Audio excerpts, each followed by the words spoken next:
Bonjour Nathalie Loiseau. Bonjour Adrien. Et merci d'être avec nous ce matin. Le futur service national, qu'en pense-t-on chez Édouard Philippe? Vous allez nous le dire dans quelques minutes. Vous qui êtes membre du parti de l'ancien Premier ministre, on va aussi évoquer la question des ingérences, sujet que vous connaissez bien. Avant cela, l'Ukraine. La semaine dernière, à propos du plan américain qu'on a évoqué, vous disiez c'est un torchon, c'est une infamie, c'est un plan qui prévoit la capitulation de l'Ukraine. Depuis, ce plan, il a été un peu amendé. Est-ce qu'aujourd'hui, vous dites la même chose ou est-ce que ça y est, ce plan, il est devenu un peu plus acceptable? On ne sait pas à quoi il ressemble ce plan. Ce qu'on sait maintenant, c'est que l'envoyé spécial de Donald Trump a beaucoup préparé les choses avec la Russie. Dans n'importe quel autre moment, dans n'importe quel autre pays, Steve Witkoff aurait été démis de ses fonctions, en tout cas détourné de travailler sur la question russo-ukrainienne.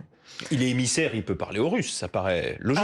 Il n'est pas obligé de dire ce que l'on sait qu'il a dit, puisque ces conversations ont été écoutées, ce qui prouve d'une part qu'il n'a pas de préoccupation de sécurité, il ne prend pas de précautions, et d'autre part, dans ces conversations, il explique à son homologue russe comment amadouer Donald Trump, comment faire passer le plus d'éléments pro-russes dans une proposition soumise à Donald Trump. Honnêtement, que ça ne fasse pas davantage scandale aux États-Unis, que nous-mêmes, Européens, ne disions pas « nous ne voulons pas travailler avec ce monsieur parce qu'il a perdu notre confiance », m'effare. C'est à nous de choisir nos interlocuteurs? Bien sûr. On n'a pas à tout accepter au motif que Donald Trump ne fait pas les choses comme tout le monde. S'il fait les choses n'importe comment se fait-il que nous ne soyons même pas capables de le dire? C'est une faiblesse européenne coupable à un moment où l'Ukraine a besoin de nous, et nous avons besoin que l'Ukraine tienne. Parce que si on allait vers une paix bâclée, qu'est-ce qu'on met derrière le mot paix? Est-ce que c'est pire que ce qu'on a fait en 2015, avec des accords que la Russie n'a pas respectés et qui s'est terminé par l'invasion de 2022?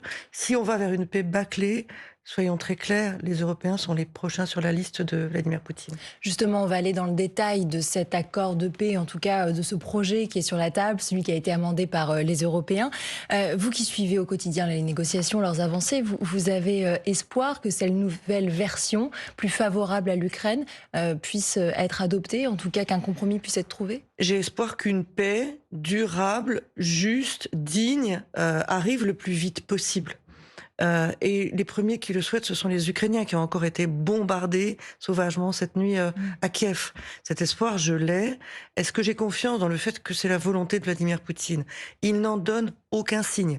Il a dit qu'il ne signerait pas de paix avec Volodymyr Zelensky parce qu'il était illégitime.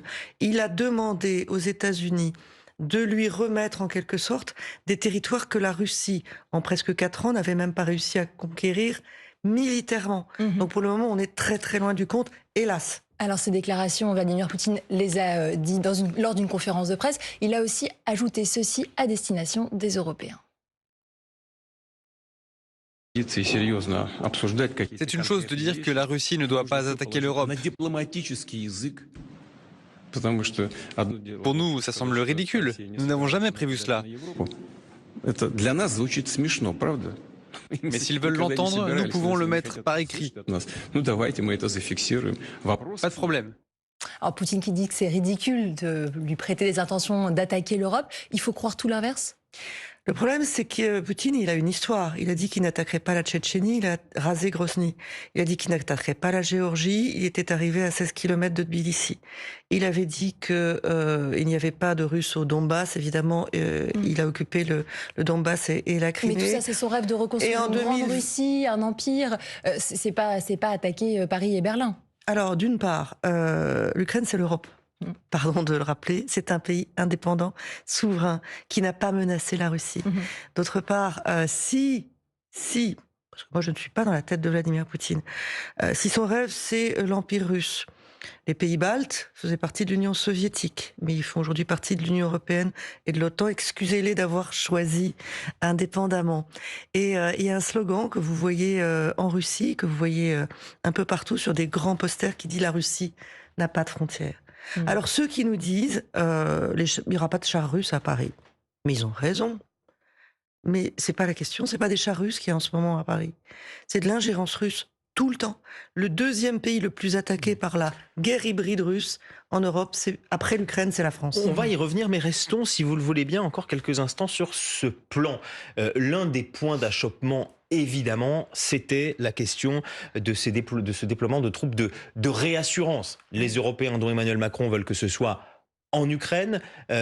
Vladimir Poutine dit il n'en est pas question. Est-ce que le compromis, en tout cas évoqué par Donald Trump, par le plan américain, de mettre des troupes en Pologne, il est acceptable? Il y a déjà des troupes en Pologne. Alors, c'est vrai qu'il y a déjà des troupes, mais est-ce qu'au fond, ça changerait vraiment quelque chose? La Pologne, c'est frontalier de l'Ukraine. On pourrait dire, bon, après tout, les troupes, s'il y a un problème, elles ne sont pas si loin que ça. Il y a d'abord une question de principe. Soit l'Ukraine est un pays indépendant et souverain, soit c'est un protectorat de Moscou. Et la Russie, quand même, manque pas de prétention, incapable d'aboutir au bout de presque 4 ans à ce qu'elle veut, c'est-à-dire la mise sous sa coupe de l'Ukraine, elle n'y arrive pas militairement et elle voudrait qu'en réalité, les États-Unis lui offrent cette victoire qu'elle n'a pas réussi à avoir. Ça n'est pas acceptable. Ça veut dire que demain, n'importe quel pays va agresser son voisin, va violer le droit international, va commettre des crimes de guerre, des crimes contre l'humanité, et qu'à la fin, c'est l'agresseur qui serait récompensé, quand bien même il n'a pas gagné militairement. Vous imaginez ce que ça ouvre comme danger, comme risque de chaos pour le monde entier et en particulier pour l'Europe. Mais sur le principe, on l'entend, mais il va quand même falloir accorder des concessions, trouver quelque chose à mi-chemin entre ce que voudraient les Européens et ce oui, mais qu'exige la regardez Russie. par exemple dans la première version du plan qu'on dit américain, on dit que c'est un plan de paix américain, c'est pas américain, c'est russe, c'est pas la paix, c'est de la capitulation, c'est pas un plan, c'est un business plan. Donald Trump veut faire du business, Steve Witkoff veut faire du business avec les Russes comme ils l'ont toujours fait. C'est donc une infamie et je le redis. Mais si vous dites à mi-chemin, il faut aussi que les Russes fassent des concessions. Pourquoi est-ce que le plan parle de limiter la taille de l'armée ukrainienne qui ne menace personne, Pardon, qui est une armée de défense de son territoire. Les Russes pourraient vous dire, y compris dans le plan américain, il y a l'idée que l'Ukraine puisse adhérer à l'Union européenne. On rappelle que l'Union européenne, par un de ses articles, mais a nous n'avons besoin une clause d'assistance mutuelle en cas d'attaque d'un de ces pays. Nous n'avons besoin ni des États-Unis, ni de la Russie pour décider qui adhère à l'Union européenne. Là encore, c'est un déni de souveraineté de l'Ukraine, mais aussi des Européens. Au-delà de ça, j'entends votre point sur... Non, mais j'ai pas pu terminer. S'il y a une armée qui menace les autres, c'est pas l'armée ukrainienne. Elle défend son territoire. Elle n'en a jamais revendiqué d'autres. C'est l'armée russe. Et vous avez un plan qui ne met aucune limite à la taille de l'armée russe, au nombre d'armes nucléaires que possède la Russie. Désolé, mais c'est pas une base de négociation. Vous dites les Américains veulent faire du business. Justement, ça touche une question assez stratégique. Dans ce plan américain, il y avait la question des avoirs gelés russes. Alors, il y en a 190 milliards, presque 1 an de PIB ukrainien qui sont gelés en Europe. Les États-Unis aimeraient s'en servir pour financer leur propre plan de reconstruction.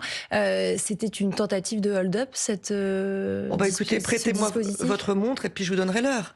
Bien sûr, c'est du racket. C'est aberrant et c'est inacceptable. Ceci étant, ça fragilise beaucoup le discours de Vladimir Poutine qui dit que si on utilisait ces avoirs russes, qui sont aujourd'hui gelés, ce serait illégal. Mais il discute pendant ce temps-là, dans le dos des Européens, de l'utilisation au profit d'entreprises américaines. Ces avoirs russes, ils sont en Europe, ils appartiennent à la Russie, mais nous pouvons les avancer à l'Ukraine. Et c'est pas que nous pouvons, c'est que nous le devons, puisque la Russie devra des dommages de guerre. C'est un processus qui va prendre 5 ans, 10 ans. Et rien ne dit que la Russie les paiera. Avancer ces dommages de guerre à l'Ukraine, qui en a besoin aujourd'hui, c'est ça qui doit être fait. C'est ça qui est discuté entre Européens. Ça fait 1 an que je le plaide. C'est ce qu'elle vaut, la guerre en Ukraine. Elle vaut 190 milliards. Beaucoup plus. Mais autant que la Russie paye pour les dégâts qu'elle a fait et pour la guerre qu'elle mène. Mais concrètement, là, on parle de quelque chose de complètement hypothétique, puisque Euroclear, l'institution financière belge qui gère la grande majorité de ces avoirs gelés, a mis en garde contre les conséquences d'une telle saisie. On a aussi la Belgique qui s'est très fortement opposée en disant a dit on des risque choses de très nous condamner et de nous demander des dommages et intérêts, de rembourser, etc. On veut pas s'engager. Concrètement, les Européens sont incapables de se mettre d'accord sur une telle question. Les Européens ne parlent que de ça depuis un mois. J'aurais aimé qu'ils en parlent il y a un an quand quelques-uns, dont moi, avons commencé notre campagne pour expliquer que c'était légal et financièrement solide. Ce que la Belgique réclame, et c'est la seule chose qu'elle réclame, c'est des garanties que, au cas très hypothétique où elle serait poursuivie par la Russie et que la Russie gagnerait dans un procès, la Belgique serait pas seule face à la Russie. C'est un cas extrêmement hypothétique sur lequel les Européens sont en train de donner... la Belgique a demandé ce principe de solidarité en disant si on me réclame de rembourser cette somme, je veux que tous les Européens le fassent aussi. Personne ne s'est porté extrêmement volontaire avec un dynamisme incroyable, si on entend les Belges. Ça n'est pas exact. Et il y a de la part à la fois du Premier ministre belge qui change d'argumentation à peu près tous les jours. Son dernier discours, c'est de dire saisir ou utiliser, plus exactement, parce qu'il parle de confiscation, mais il n'y a aucune confiscation. Utiliser les avoirs russes gelés, c'est contraire au plan de paix de Donald Trump. Alors certes, mais le plan de paix de Donald Trump, aucun Européen n'a dit que c'était un plan de paix et qu'il était acceptable. Je vois le Premier ministre belge, il a fait beaucoup de politique intérieure parce que, comme ça arrive à d'autres, il avait du mal à faire passer son budget. Il vient de faire passer son budget. J'espère qu'on sera un peu moins dans la posture politicienne, un peu plus dans le sens de l'histoire, dans le sens de ce que nous devons faire aujourd'hui, pour les Ukrainiens bien sûr, mais pour nous, notre meilleure assurance de sécurité à nous, Européens, c'est de s'assurer qu'une paix en Ukraine est plus équilibrée que ce que veut forcer à faire Donald Trump aujourd'hui. Nathalie Loiseau, eurodéputée Renew, vous restez avec nous, on se retrouve juste après l'info en 1 minute. Il est 9h moins le quart, voici Diane Ferchit. Des vols annulés après qu'Airbus a demandé à ses clients d'arrêter immédiatement d'utiliser son avion A320 en cause d'un logiciel de commande. Il doit être mis à jour d'urgence. Il est trop vulnérable aux radiations solaires. L'avionneur évoque un dysfonctionnement survenu sur un appareil aux États-Unis il y a un mois. Au total, 6000 avions d'Airbus sont concernés dans le monde. Les stocks de vaccins contre la grippe risquent d'être épuisés d'ici quelques jours. C'est ce qu'estime l'Union des syndicats de pharmaciens d'officine. Elle appelle sur France Info l'État à débloquer son stock stratégique alors que la campagne de vaccination bat son plein. Depuis son démarrage le 14 octobre dernier, 9,5 millions de doses ont été injectées. Il ne reste plus qu'1,5 million de doses disponibles. 3 minutes de silence observées ce matin à Hong Kong par le gouvernement pour les victimes de l'incendie qui a touché 8 immeubles du centre-ville. Le feu a fait au moins 128 morts. Plus d'une centaine de personnes sont toujours portées disparues. Le retour d'Antoine Dupont après presque 9 mois d'absence. Ce soir, le capitaine du 15 de France de rugby et du Stade Toulousain sera remplaçant. Toulouse reçoit le Racing 92. Coup d'envoi de ce match, ce sera à 21h. France Info. Le 8h30 France Info, Adrien Beck, Camille Vigogne-Lecoat. Et nous sommes toujours avec Nathalie Loiseau, députée européenne Horizon, spécialiste des questions de défense et de sécurité. Ça tombe bien parce qu'on voulait avoir votre avis sur l'annonce du président de la République, le retour d'une forme de service militaire appelé service national, un dispositif volontaire pour les 18-19 ans. Est-ce que c'est une réponse adaptée, selon vous, à la menace dont on vient de parler ? D'une part, c'est une proposition qu'avait fait Édouard Philippe il y a un certain temps et qui correspond à la réalité de nos armées aujourd'hui. Vous vous souvenez que c'est Jacques Chirac qui avait mis fin au service militaire obligatoire et que, entre-temps, Nicolas Sarkozy, François Hollande sont passés par là et ont diminué les effectifs de l'armée de métier. Aujourd'hui, l'armée de métier en France, c'est 200 000 hommes. C'est pas beaucoup. Il manque certaines compétences. Donc l'armée a besoin de plus de monde et un service militaire volontaire doit pouvoir d'abord rendre service à l'armée. Il faut aussi que l'armée participe à la prise de conscience par la nation de son besoin d'être prêt à des éventualités qu'on ne souhaite pas.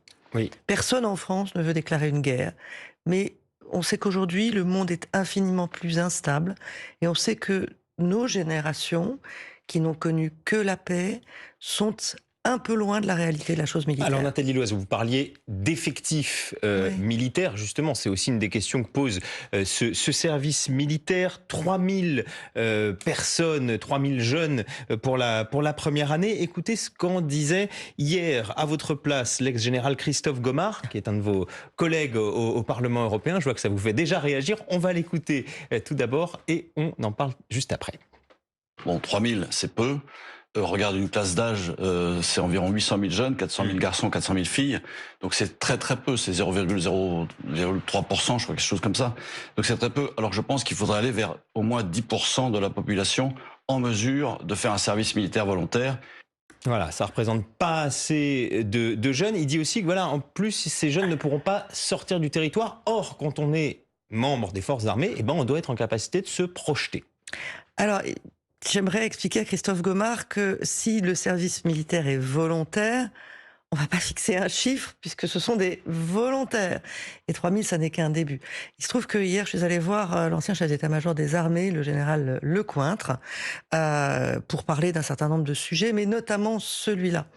Et il m'a dit ce que j'avais entendu de la bouche de beaucoup d'autres militaires responsables, en responsabilité, ou qui l'ont été récemment. C'est-à-dire qu'une classe d'âge, 800 000, c'est très difficile à absorber. Ce serait un service militaire obligatoire pour tous ceux qui arrivent à l'âge de 18-19 ans. Ce serait très lourd pour les armées. Et tous ceux qui disent ce serait bien pour le brassage social, ce serait bien parce qu'ils apprendraient à se lever tôt. Ça, pardon, j'allais dire, c'est un peu de la foutaise, ça ou écoutez, c'est pas le rôle de l'armée. L'armée n'est pas une assistance sociale. On a longtemps dit quand même pour le service militaire. Et on a longtemps menti. C'était un mensonge. Regardez qui faisait vraiment son service. Regardez qui y échappait. Le brassage social, il était très relatif. Ça fait partie des belles histoires qu'on aime bien se raconter, surtout pour ceux, comme moi d'ailleurs, qui n'ont pas fait leur service militaire. Donc je préfère écouter les gradés en responsabilité, ce qu'ils en disent et quels sont leurs besoins. Il y a des besoins dans les armées. On manque de linguistes, on manque d'informaticiens. On a besoin de jeunes qui se forment au maniement des drones. Et c'est indispensable. Ensuite, fort heureusement, pour un service militaire volontaire, la question n'est pas d'envoyer des jeunes en service militaire volontaire, en opération extérieure. Comment est-ce que quelqu'un qui a été militaire comme le général Gomard peut dire une chose Je suppose qu'il ne suggérait pas de les envoyer directement au front, peut-être un peu plus à l'arrière, si écoutez, sur des bases, je ne sais pas ce qu'il raconte. Alors franchement, et c'est pas la première fois, malheureusement, c'est pas parce qu'il se vit dans l'opposition, et parfois même très très loin des thèses habituelles du parti politique auquel il appartient, qu'il faut qu'il soit contre tout systématiquement. Moi, je note que 80% des Français... que la majorité Précisons qu'il est favorable au projet quand même de service national volontaire. Voilà. Précisons aussi qu'il a des attitudes très particulières sur l'Ukraine et la Russie. Il n'est pas là, pour répondre, donc on va pas faire son procès. Vous parliez d'armes et de drones. Non mais vous me parlez de lui, donc je vous réponds. Je vous dis que c'est quelqu'un qui a un espèce de réflexe pavlovien. Quand quelque chose est annoncé par le président de la République, il faut tout de suite qu'il trouve un défaut. Il y a 80% des Français qui ont trouvé que c'était une bonne idée. Avançons, si vous le voulez bien, Nathalie le débat européen, justement, puisque vous ouvrez cette porte, sur la question des armes, des drones, des munitions, du matériel militaire. Ouais. Aujourd'hui, il se cristallise autour d'un enjeu, une proposition d'Ursula von der Leyen de créer un marché unique de la défense. En gros, ça se cristallise pas du tout là-dessus. C'est un point de débat en ce moment. Est-ce qu'on est pour ou pas ce marché unique de la défense? C'est la même personne qui vous en a parlé. On ne parle pas du tout de ça. On parle de bien d'autres choses. On parle aussi ça dans la presse française, il y a des tribunes, il y a les industriels de l'armement français qui sont contre ce dispositif. Est-ce que vous pouvez nous dire pourquoi, selon vous, c'est une bonne idée ce marché unique de la défense pour améliorer... La question n'est pas un marché unique de la défense, puisque les utilisateurs finaux, les clients des industries de défense sont les États.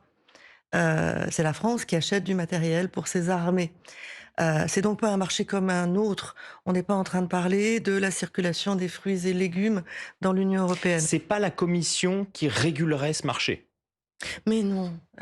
Enfin, moi je veux bien qu'on fasse toute l'émission sur les bêtises qu'a raconté Christophe Gomard. C'est pas Christophe Gomard. C'est pas lui, c'est une question qui dépasse largement. Écoutez, il se trouve que c'est mon sujet. Il se trouve que on a en ce moment énormément de règlements européens qui sont en train d'être soit déjà adoptés, soit en train d'être négociés pour permettre quoi? De lutter contre la fragmentation de nos industries de défense. Qui est un sujet important. Qui est un sujet important parce que dans un monde où tout le monde se réarme, les États-Unis, la Chine, la Russie, bien sûr, mais aussi des puissances moyennes comme la Turquie, les Européens ont des industries qui sont fragmentées, qui sont souvent trop petites. Ils passent des commandes qui ne sont pas toujours cohérentes et ils payent trop cher par rapport à ce qu'ils pourraient payer quand ils commandent ensemble ou quand ils fabriquent ensemble.